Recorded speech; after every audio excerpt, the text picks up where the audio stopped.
नमस्कार, स्वागत है आप सबका हमारे खास कार्यक्रम देश देशांतर में। मैं हूं कवीन सचान। सुप्रीम कोर्ट की आर्टिफिशियल इंटेलिजेंस कमेटी ने मंगलवार को अपना आर्टिफिशियल इंटेलिजेंस पोर्टल लॉन्च किया। सीजेआई एस ए बोबड़े, आगामी सीजेआई जस्टिस एनवी रमना और सुप्रीम कोर्ट की एआई कमेटी के चेयरमैन जस्टिस नागेश्वर राव और हाई कोर्ट के कई जज मौजूद थे। सीजेआई बोबड़े ने पोर्टल को लॉन्च करते हुए कहा कि मानव बुद्धि और मशीन लर्निंग का उचित मिश्रण है और एक हाइब्रिड सिस्टम है जो मानव बुद्धि के साथ मिलकर काम करता है। सीजेआई ने आर्टिफिशियल इंटेलिजेंस के खिलाफ आपत्तियों और आलोचनाओं पर भी बात की।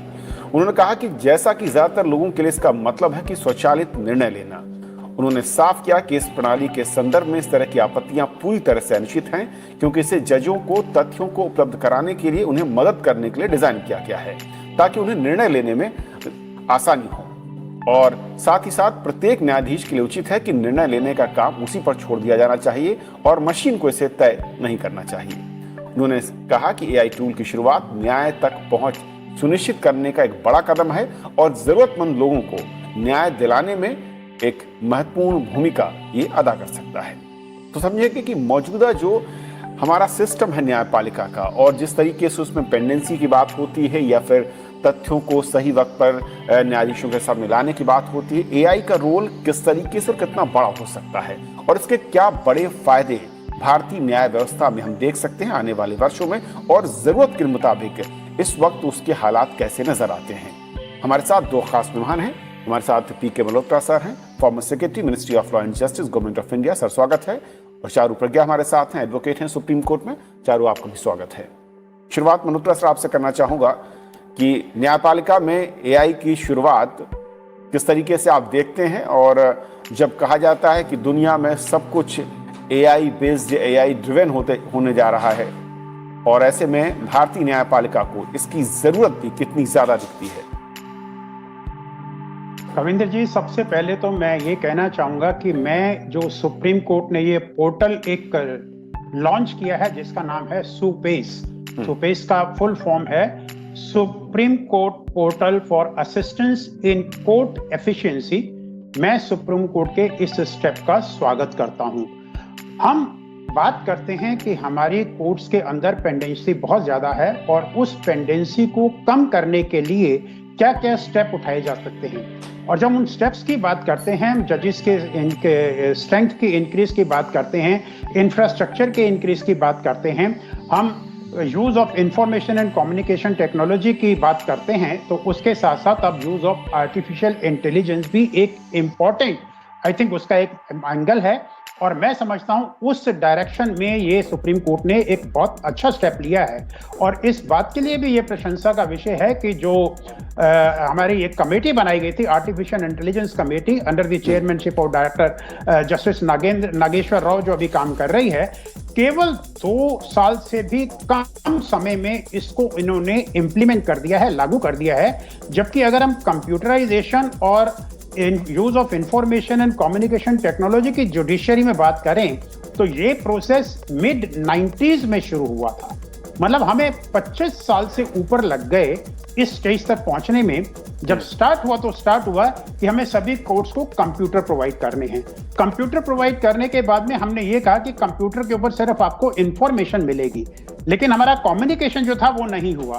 फिर हमारा वन वे कम्युनिकेशन स्टार्ट हुआ कि लिटिगेंट तो अप्रोच कर सकता है कोर्ट को थ्रू कंप्यूटर, लेकिन कोर्ट जो है लिटिगेंट को अप्रोच नहीं करती थी। फिर एक स्टेज आई जब आपको जजमेंट भी थ्रू जो है कंप्यूटर मिलनी शुरू हो गई। आप अपने डॉक्यूमेंट्स भी जो हैं थ्रू टेक्नोलॉजी जो है कोर्ट में फाइल कर सकते हैं, वो स्टेज आई। और अभी बिकॉज ऑफ कोविड-19 पैंडेमिक एक स्टेज आई कि जब आपने कोर्ट की वर्चुअल हियरिंग भी स्टार्ट कर दी। हालांकि वर्चुअल हियरिंग का फायदा सब लोगों को नहीं हुआ, ऐसा कहना है कि एक ही पर्टिकुलर सेक्शन जो है उसको इसका बेनिफिट हुआ। लेकिन मैं समझता हूं अगर इसको लंबे समय के हिसाब से देखा जाए, फ्यूचर के हिसाब से देखा जाए, तो फ्यूचरिस्टिक अप्रोच को ध्यान में रखते हुए ये एक बहुत ही अच्छा कदम था। हालांकि हमारे ऊपर फोर्स किया गया, लेकिन आने वाले समय में बहुत सारे ऐसे मैटर हैं जिनका डिसीजन थ्रू वर्चुअल कोर्ट के द्वारा किया जा सकेगा। आर्टिफिशियल इंटेलिजेंस भी उसी डायरेक्शन में एक बहुत अच्छा स्टेप है। और जैसा कि चीफ जस्टिस ने पोर्टल का इनॉग्रेट करते हुए और जस्टिस नागेश्वर राव ने और चीफ जस्टिस डेजिग्नेट ने इसको बहुत क्लियर किया कि डिसीजन मेकिंग जजेस के हाथ में ही रहेगा। डिसीजन मेकिंग से पहले वाला जितना काम है उसके लिए आर्टिफिशियल इंटेलिजेंस का यूज होगा कि आपने जो भी डॉक्यूमेंट लोड किए हैं वो सिस्टम में आ गए, आपने जो अपने आर्ग्यूमेंट देने हैं वो सिस्टम में आ गए, सिस्टम उसको कोलेक्ट करेगा, क्या इंपॉर्टेंट फैक्ट हैं, क्या उसमें इश्यूज इन्वॉल्व हैं और उस इश्यूज के ऊपर क्या केस लॉ है। ये सारी चीजें जिसके लिए पहले रिसर्च की जाती थी, रिसर्च एसोसिएट होते थे, रजिस्ट्री करती थी, जजेस को अपना समय लगाना पड़ता था, उन सबको अपना इन चीजों के ऊपर समय नहीं लगाना पड़ेगा। ये आर्टिफिशियल इंटेलिजेंस के जरिए मशीन कर देंगी। आर्टिफिशियल इंटेलिजेंस है क्या? आर्टिफिशियल इंटेलिजेंस है क्या?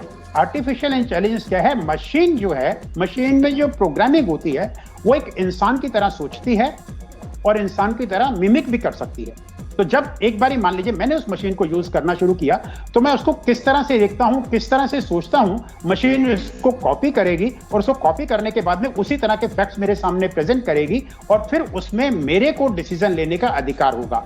मैं समझता हूं अगर हम उस डायरेक्शन में मूव कर रहे हैं तो यूज ऑफ आर्टिफिशियल इंटेलिजेंस जो इन्होंने अभी शुरू किया है, एंड माइंड इट, अभी इसको सिर्फ एक्सपेरिमेंटल बेसिस पे शुरू किया गया है, केवल एक फील्ड में, क्रिमिनल लॉ के फील्ड में, बॉम्बे और दिल्ली हाई कोर्ट में इसको लागू किया जाएगा और अगर ये एक्सपेरिमेंट सक्सेसफुल होता है फिर इसको बाकी चीजों में भी यूज किया जाएगा। बिल्कुल। तो मैं इस स्टेप की प्रशंसा करता हूं और मैं समझता हूं कि पेंडेंसी को रिड्यूस करने में ये एक राइट डायरेक्शन में स्टेप सुप्रीम कोर्ट ने लिया है। चारू, एक तो आर्टिफिशियल इंटेलिजेंस की अगर भारतीय न्याय व्यवस्था है और जो जुडिशियल सिस्टम है, इंडियन जुडिशियल सिस्टम, और जिस तरीके से मैं कहूँ कि ओवरबर्डन है, उस नजरिए से अगर देखें तो एआई का रोल किस तरीके से आप देखती हैं? और इनिशियली अगर उसके दायरे को समझें, हालांकि एक अभी पायलट प्रोजेक्ट के तौर पर है और सिर्फ एक फील्ड या मैं कहूँ कि क्रिमिनल केसेस को लेकर शुरू किया गया है, उसका जो ब्रॉडर रोल होगा उसको किस तरीके से, कितना बड़ा या कितना व्यापक आपकी नजर में है? कविंद्र जी, सबसे पहले तो हमको ये समझना पड़ेगा कि हमारे देश की जो न्याय व्यवस्था है ये बहुत ही निर्भर है हमारे कोर्ट्स पे और कितनी जल्दी हमारे कोर्ट्स में बैठे जजेस निर्णय ले पाते हैं और ऑर्डर पास कर पाते हैं।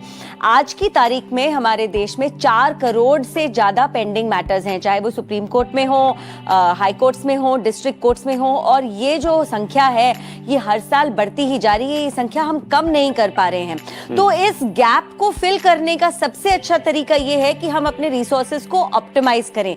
रिसोर्सेज को ऑप्टिमाइज करने का मतलब ये है कि जो कोलेट करने का काम चाहे वो जज खुद करते थे या अपने रिसर्च असिस्टेंट्स के द्वारा करते थे, उन सब कामों में अब उनको आर्टिफिशियल इंटेलिजेंस की, एक कंप्यूटर की मदद मिलने लगेगी। और जब एक कंप्यूटर की मदद मिलने लगेगी तो जितने समय में वो एक निर्णय ले पाते थे और एक ऑर्डर लिख पाते थे, वो समय धीरे धीरे घटता चला जाएगा और हम लोग भी अपने आप को अपडेट करते जाएंगे। आप किसी भी सेक्टर में देख लीजिए, जब भी कोई नई टेक्नोलॉजी आती है उसको अडॉप्ट किया जाता है, उसको अपने सिस्टम में फिट किया जाता है और अपने सिस्टम को इंप्रूव किया जाता है। अब समय आ गया है कि इस टेक्नोलॉजी को जुडिशरी में भी अप्लाई किया जाए। मैं आपको एक छोटा सा एग्जांपल देती हूं। जब मैं एक लीगल इंटर्न थी, मैं 2001-2002 की बात कर रही हूं, तो जब हम रिसर्च करा करते थे तो बड़े बड़े कमरे होते थे, लाइब्रेरीज होती थी जहां ढेरों किताबें होती थी। कई सौ किताबें में से AIR, सुप्रीम कोर्ट के हम केसेस ढूंढा करते थे, उन केसेस की हम फोटोकॉपी बनाते थे और उनको लेकर हम बैठते थे और हम रिसर्च करते थे। उसके बाद जो समय आया, ये सारी की सारी किताबें एक CD पे, एक पेन ड्राइव पे आने लगी और अपने कंप्यूटर या अपने लैपटॉप पे सिर्फ एक कीवर्ड, एक शब्द को टाइप करके हमको सारी इंफॉर्मेशन, सारे केस लॉज मिलने लग गए। इसका मतलब ये नहीं है कि हम उन केस लॉज को स्टडी नहीं करते, इसका मतलब ये है कि वो स्टडी करने से पहले का जो समय है वो हम बचा पा रहे हैं। तो आज जो निर्णय लिया है हमारे सुप्रीम कोर्ट में और जिस तरीके से इस्तेमाल करा जाएगा अब एआई का हमारे जजमेंट्स के डिलीवरी में, ये कुछ इसी तरीके से है। अभी भी ह्यूमन इंटेलिजेंस को कम नहीं करा जा रहा, लेकिन निर्णय लेने के समय से पहले का जो रिसर्च का समय है, सारी इंफॉर्मेशन को एक जगह लाने का जो समय है, इस समय को हम बहुत कम कर पाएंगे। 3 आर्ग्यूमेंट्स ज्यादातर उठाए जाते हैं जब आप आर्टिफिशियल इंटेलिजेंस को यूज करने की बात करते हैं। कहीं पर भी 3 मेन आर्ग्यूमेंट्स उठाए जाते हैं। सबसे पहले तो लोग ये कहते हैं कि मशीन आ जाएंगी तो इंसानों की नौकरियां कम पड़ जाएंगी। ये मैं इसीलिए बोल रही हूं क्योंकि आम इंसान इन्हीं बातों को डिस्कस करता है जब वो टेक्नोलॉजी को अपोज करता है। तो हमारे चीफ जस्टिस ने हमको बहुत अच्छे तरीके से समझाया कि एआई का यूज सुप्रीम कोर्ट में यूज होने से या किसी हाई कोर्ट में यूज होने से किसी की भी नौकरी पर कोई आपत्ति नहीं आएगी। केवल जो नौकरी पे हैं, चाहे वो जजेस हों या जजेस के स्टाफ हों, उनको सहायता मिल जाएगी। जो दूसरा हमेशा ऑब्जेक्शन उठाया जाता है वो ये कहा जाता है कि ये एक जजमेंट को अफेक्ट करेगा, क्योंकि हमारे जो जजमेंट्स हैं वो ह्यूमन रिलेटेड हैं। OnPassive, the future of internet.